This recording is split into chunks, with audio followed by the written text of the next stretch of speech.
Bismillahirrahmanirrahim. Teman-teman sekalian, kembali kita bertemu pada konten baca buku.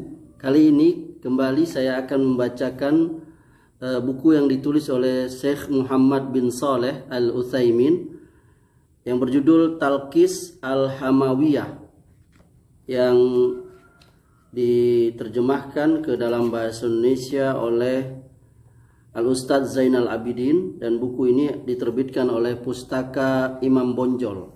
Saya akan membacakan buku ini, yakni pada halaman 85 bab ke-14 dengan judul Menetapkan Wajah bagi Allah Subhanahu wa Ta'ala.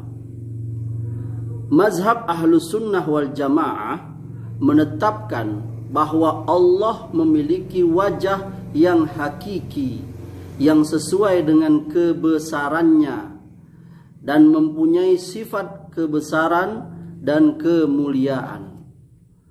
Tetapnya sifat ini bagi Allah telah diindikasikan oleh Al-Quran dan As-Sunnah.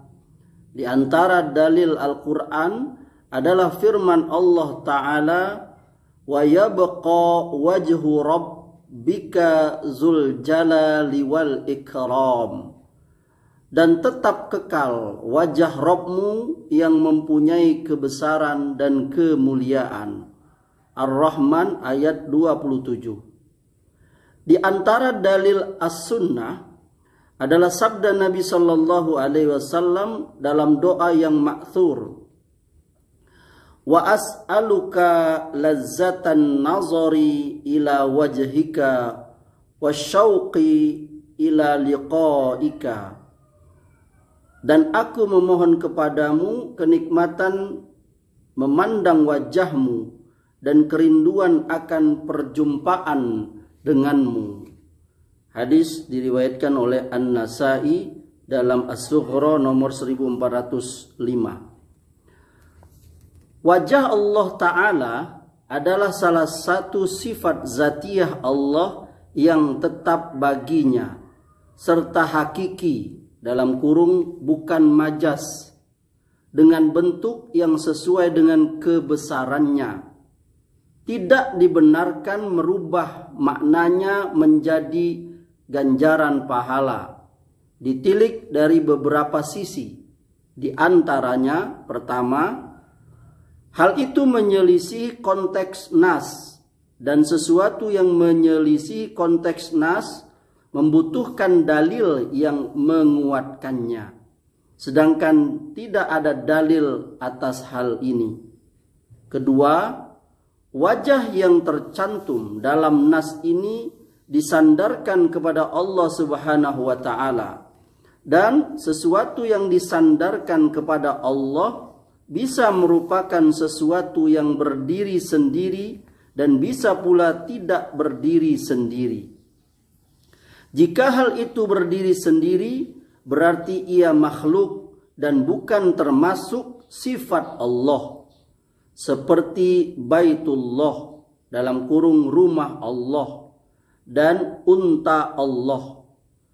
Hal ini disandarkan kepada Allah untuk memuliakan atau termasuk kategori menyandarkan apa yang dimiliki kepada pemiliknya dan makhluk kepada pemilik dan penciptanya.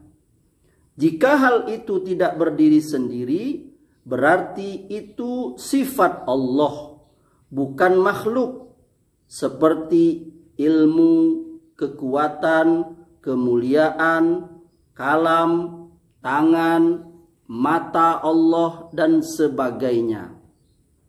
Wajah tanpa syak termasuk dalam kategori ini. Penyandarannya kepada Allah termasuk kategori penyandaran sifat kepada yang disifati.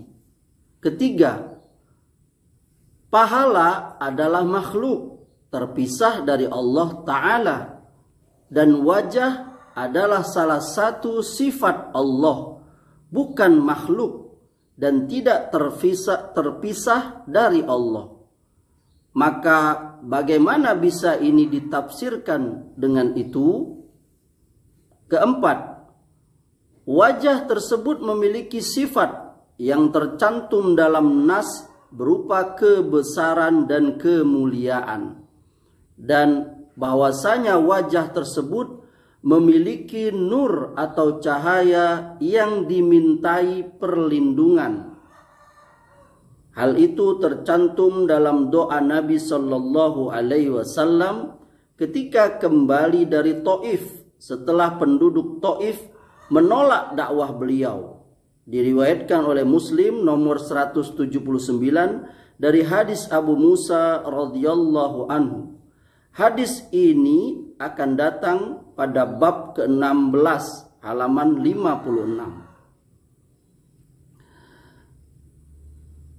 Wajah tersebut memiliki nur atau cahaya yang dimintai perlindungan dan memiliki bias yang membakar makhluk sejauh matanya. Seluruh sifat ini mencegah wajah bermakna pahala. Wallahu a'lam. Semoga bermanfaat.